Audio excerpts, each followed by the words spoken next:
Meningkatnya jumlah penumpang di musim libur Natal dan Tahun Baru diiringi meningkatnya resiko kecelakaan lalu lintas, seperti yang terjadi di ruas tol Semarang-Batang Simpang Susun Krapyak.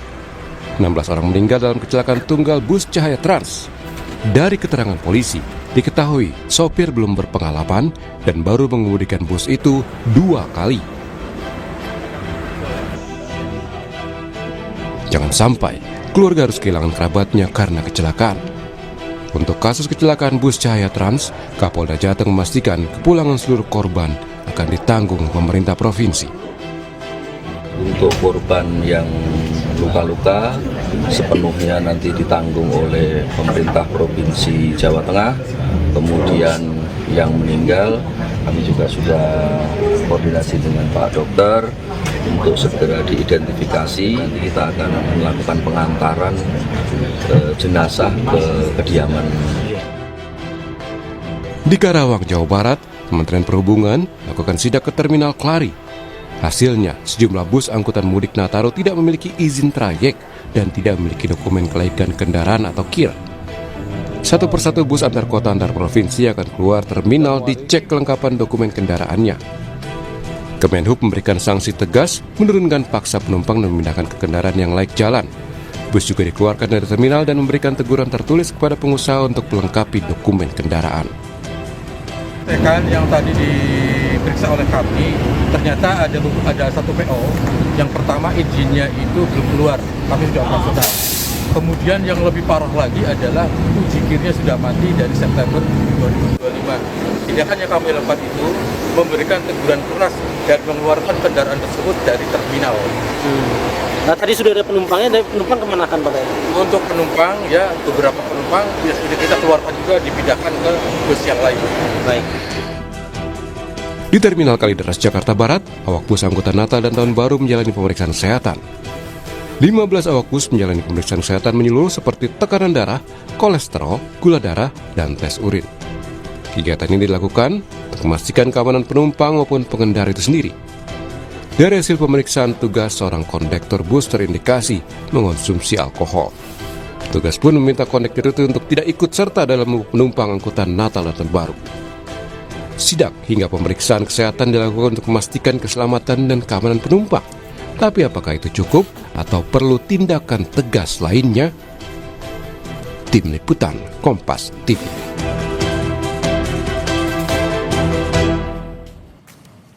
Saudara, kecelakaan bus Cahaya Trans yang menewaskan 16 orang jadi early warning kelayakan transportasi Nataru termasuk sang sopir. Itu yang disebut oleh Komisi 5 DPR. Sebenarnya hal krusial apa yang perlu dilakukan di tengah meningkatnya penumpang transportasi di musim libur Nataru dan untuk cegah kecelakaan. Kita ulas bersama dengan Wakil Ketua Komisi 5 DPR dari fraksi PKB, ada Syaiful Huda, kemudian juga ada akademisi Prodi Teknik Sipil Unika Sugio Pranoto yang juga analis transportasi Joko Setiowarno. Selamat pagi Bapak-Bapak, Assalamualaikum.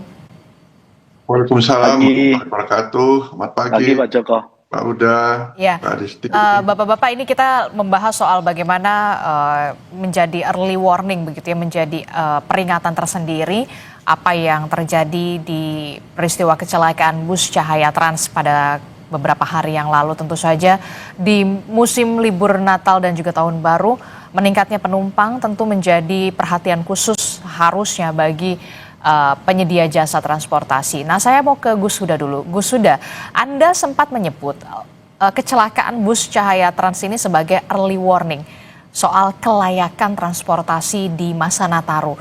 Jadi hal masif apa yang kemudian perlu dilakukan oleh stakeholder, semua stakeholder? Ya, sebenarnya ini peristiwa yang tidak beranjak dari evaluasi kita, mulai terkait dengan pelaksanaan Nataru maupun Lebaran. Jadi dua hal ini yang saya maksud adalah pertama terkait dengan kelaikan kendaraan. Jadi kita selalu menemui berbagai fakta di lapangan bahwa ada kelaikan kendaraan yang menjadi persoalan ketika ada kecelakaan. Nah, karena itu ini poin penting bagi kita semua, termasuk pemerintah. Saya kira harus mengambil langkah-langkah yang sifatnya masif dan terukur betul terkait dengan transportasi publik kita ini. Oke, langkah-langkah yang Yang kedua, sifatnya masif itu apa saja yang harus dilakukan segera oleh pemerintah, Gus Huda? ya kita minta rem cek terus dilakukan.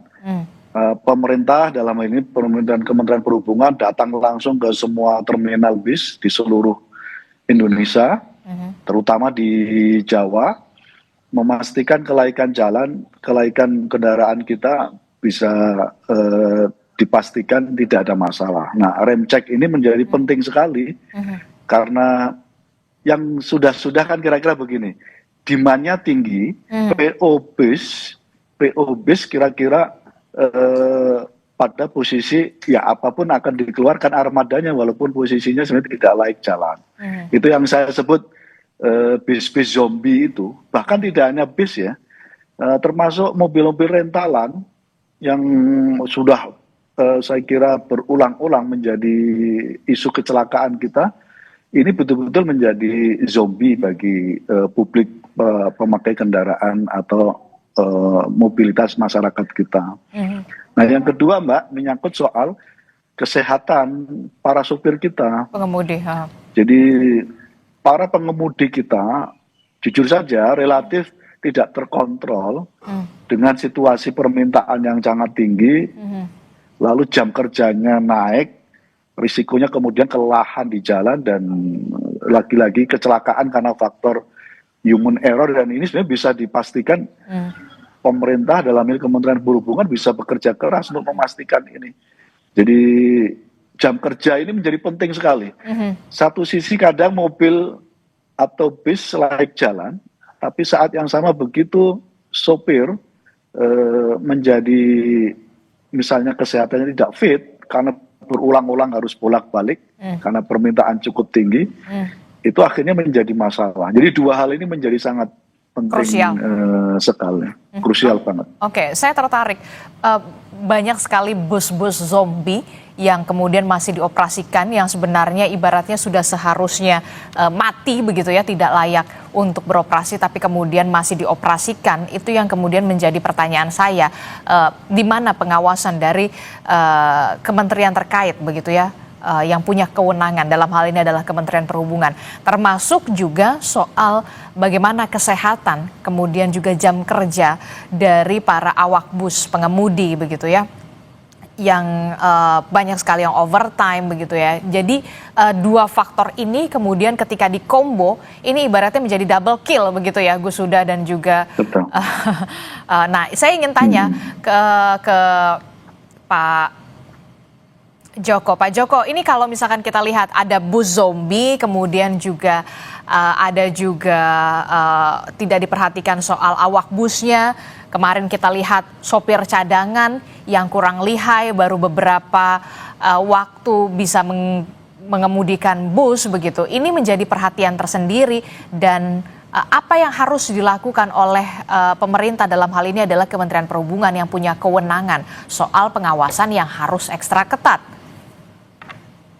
Ya, setidaknya itu kalau kami melihat dengan banyak kejadian seperti ini dan nampaknya tidak berkurang ya, terus berulang-ulang, ini ada 5 hal harus dilakukan Kementerian Perhubungan. Yang pertama itu mengaktifkan kembali Direktorat Keselamatan Transportasi Darat yang dulu pernah ada, itu sudah hilang. Artinya ini kan tidak fokus lagi siapa yang bertanggung jawab gitu kan. Yang kedua, ini pemangkasan untuk anggaran keselamatan. Efisiensi itu keselamatan ini dipangkas, ini juga berpengaruh bagaimana petugas memeriksa dengan lancar ya, sementara anggarannya tidak ada ya. Kemudian pengawasan juga masuk di situ, mengawasi pool-pool yang ada. Kami sudah mengingatkan sebenarnya sudah lama agar pool-pool bus itu kebijakan lama, itu diawasi oleh Korsatpel terminal yang terdekat ya. Tapi karena anggaran tidak ada, tidak masuk ke kebijakan, ya akhirnya banyak yang lolos, seperti apalagi kita tahu bis yang kejadian itu dia istilahnya itu mencicil penumpang sepanjang jalan, dia cari penumpang ya. Kemudian yang ketiga, keempat itu ada namanya sistem manajemen keselamatan angkutan umum. Itu program cukup bagus. Di antara angkutan umum itu KIR setiap 6 bulan itu mereka bisa melakukan program safety di perusahaan masing-masing. Ini kewajiban pemerintah yang mereka perlu dipandu. Nah, mandu itu kan perlu anggaran. Nah, anggarannya tidak ada. Nah, SMK itu wajib. Kemudian yang terakhir adalah mewajibkan, sebenarnya kami sudah mengusulkan agar kendaraan-kendaraan angkutan jarak jauh itu semua penumpang itu diwajibkan menggunakan seat belt. Ya, jika terjadi kecelakaan tidak fatal seperti ini.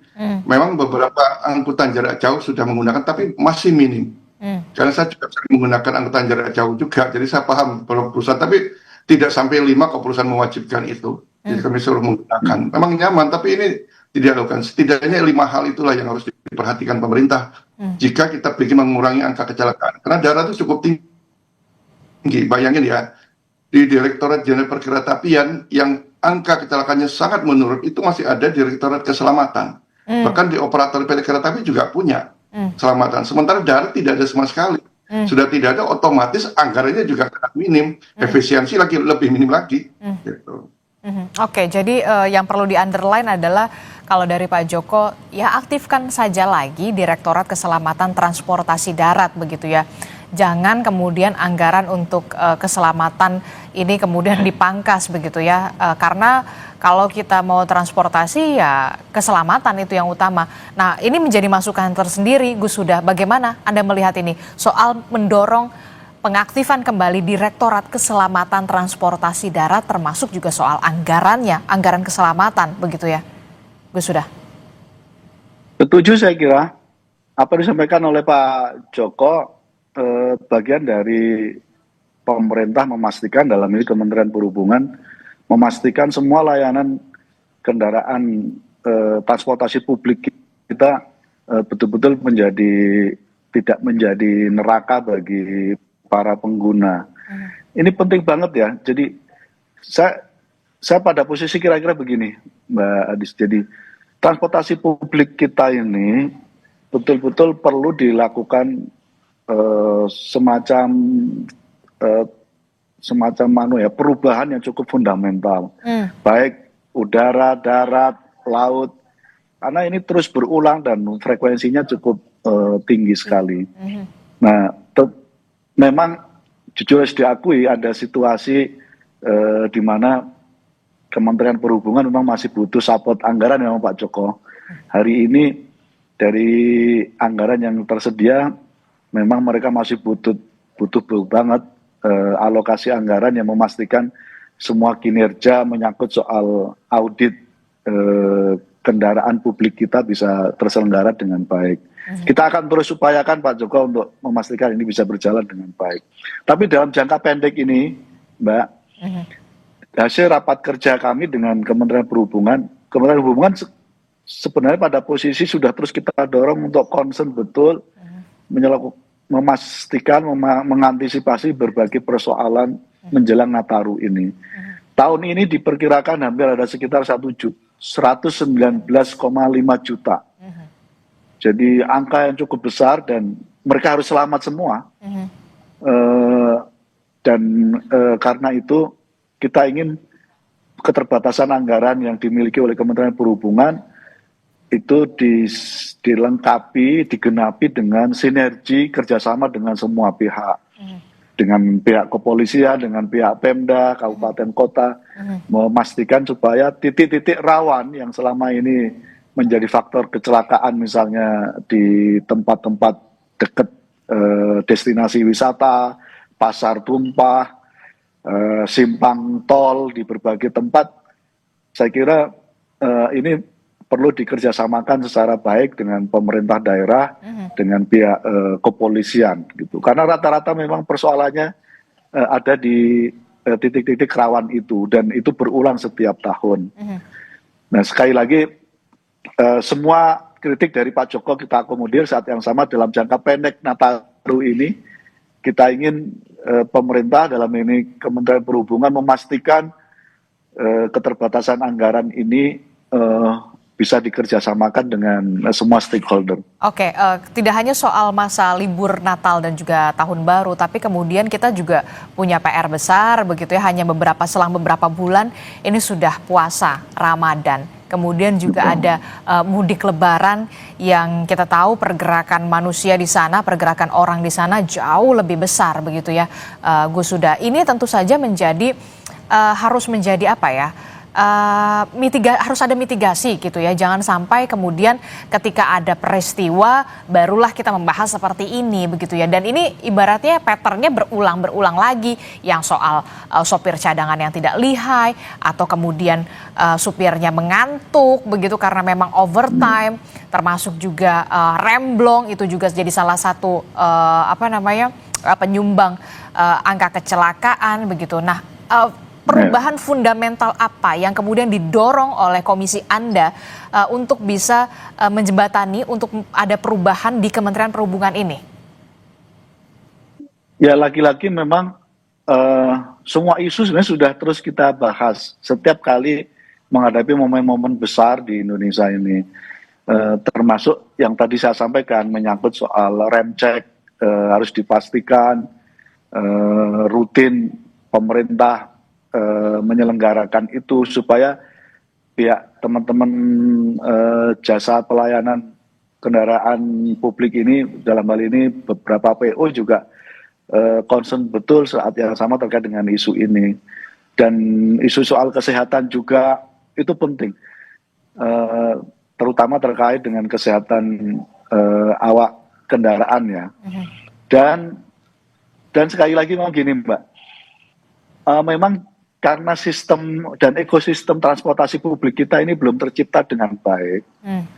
Memang dalam situasi begini, mau tidak mau memang akhirnya kita menghimbau, mengajak kepada semua penyelenggara transportasi publik supaya betul-betul tidak kejar setoran. Karena kunci yang menjadi persoalan selama ini setiap kali menghadapi hari-hari besar seperti Nataru, Hari Raya, Idul Fitri dan seterusnya, itu adalah kejar setoran. Nah, karena itu kita juga meminta teman-teman sopir, walaupun PO-nya mengizinkan karena kejar setoran, tapi kalau dirasa tidak siap karena kesehatan, karena jam kerja yang terlalu overload, kita berharap sopir juga mengantisipasi karena ini demi keselamatan penumpang kita. Oke, tapi kemudian begini yang jadi pertanyaan saya, sebenarnya Kementerian Perhubungan punya sanksi yang begitu tegas tidak sih kepada PO-PO bus ini yang kemudian mempekerjakan awak busnya yang sampai overtime, bahkan sopir cadangan yang baru berapa hari udah bawa bus begitu ya. Pelaksanaan di lapangan itu kalau dari Pak Joko sendiri menilainya ada ketegasan nggak sih, Pak Joko? Ya, kalau melihat kondisinya masih seperti biasa aja. Apalagi PO ini kan PO yang baru ini sebenarnya. PO baru, saya juga baru mengenal. Biasanya ya karena kita berkecimpung di transportasi darat, paham lah PO-PO yang cukup bagus ya. Ini tiba-tiba kok muncul yang baru, rupanya saya dapat informasi bahwa mereka tuh juga belum mengurus perizinan. Perizinannya juga susah sekali katanya. Nah itu saya coba tanya perusahaan-perusahaan yang baru, jangan OSS itu sangat menyulitkan, ini sistemnya aplikasi tapi menyulitkan buat mereka.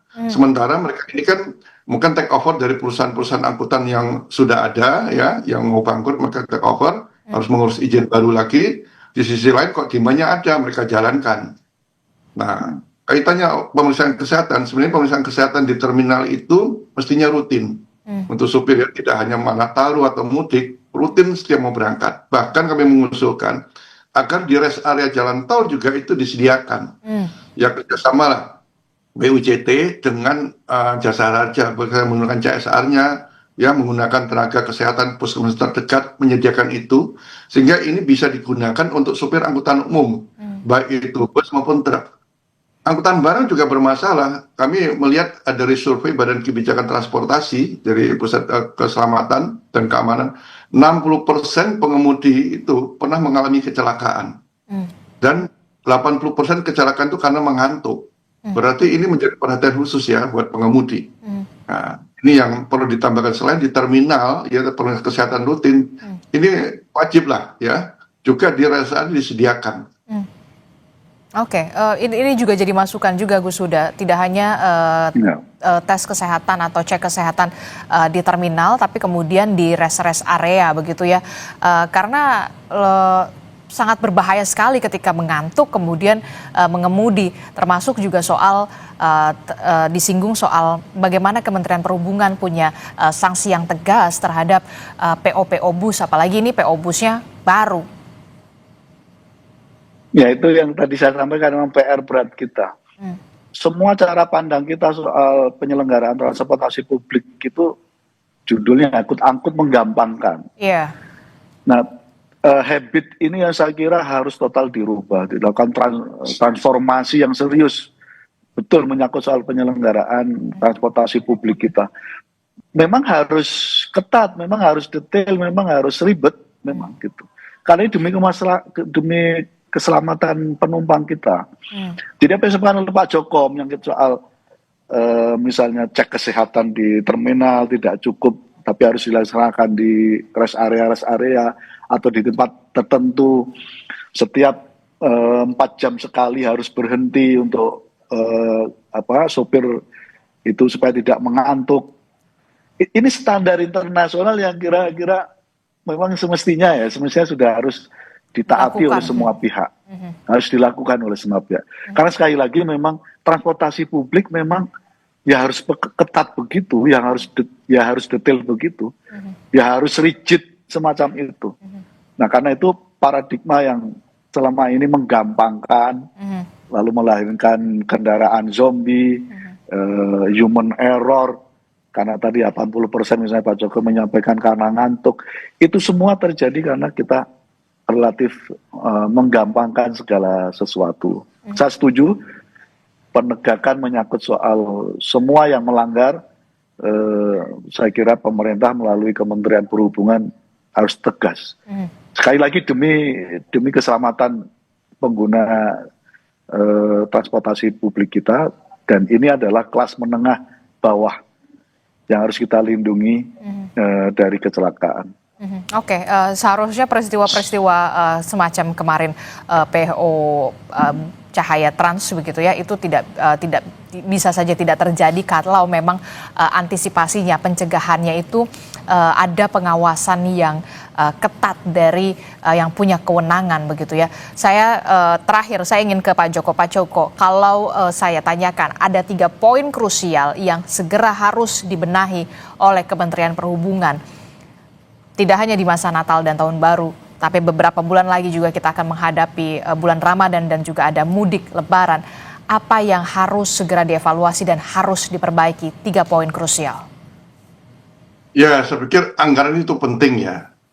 Karena apapun petugas di bawah itu akan merasa ke lapangan, tanpa anggaran nggak mungkin mereka akan bekerja dengan baik gitu kan. Nah, ini saya pikir perlu ditambahkan lah untuk urusan keselamatan ini. Di daerah itu sudah ada namanya balai pengawasan transportasi darat, sudah terbantu lah. Tapi kan mereka juga harus rutin melakukan pengawasan, tidak hanya di terminal. Kalau kita bicara angkutan pariwisata, itu juga sulit mengawasinya karena dia tidak ke terminal. Berarti kemana ya, dari daerah wisata atau ke PO-PO-nya mereka masing-masing, harus rutin itu. Nah, ini anggarannya tidak, selama anggarannya mungkin tidak ada ya, imbasnya masih ini tinggal menunggu giliran aja di tempat mana, lokasi mana ya. Dan sudah harus dipikir tadi, mewajibkan lah, perjanjian itu wajib bagi penumpang itu menggunakan seat belt, sehingga kalau terjadi kecelakaan tidak fatal seperti ini gitu loh. Semuanya terjadi, maksudnya terlempar ya. Dan yang terakhir mungkin SPMKU itu segera dilaksanakan untuk membantu agar perusahaan-perusahaan secara mandiri ya untuk melakukan pemeriksaan keselamatan mereka. Ini harus dipandu dan ini butuh anggaran juga. Kalau ini tidak ada, ya agak sulit juga kita ya untuk memahami mereka apa itu keselamatan buat penumpang, buat ngangkut barang. Nah. Oke, kalau dari Gus Huda, kalau saya ingin tanyakan 3 poin krusial yang bisa didorong dari komisi Anda untuk kementerian terkait, dalam hal ini adalah Kementerian Perhubungan. Jangan sampai kemudian pola-pola semacam ini berulang kembali. Ini bisa diantisipasi sebenarnya. 3 poin krusialnya. Saya kira Kemenhub harus tegas memastikan semua yang melanggar, PO-PO yang melanggar, termasuk penyelenggara sewa mobil, saya kira tegak tegas dan dipastikan begitu ditemui di lapangan tidak laik, tidak punya izin seperti bis Jaya Trans ini, saya kira langsung ditutup, dan ini supaya menjadi semacam memastikan supaya tidak terulang oleh PO-PO yang lain. Yang kedua, jangka pendek ini rem cek, saya kira mumpung ada waktu ini di semua terminal bisa diselenggarakan dengan baik, cek kesehatan sopir, jam kerjanya tidak kejar setoran, dan dipastikan bis dan kendaraan zombie yang tidak layak bisa di stop dimanapun, baik di tengah jalan maupun sebelum jalan.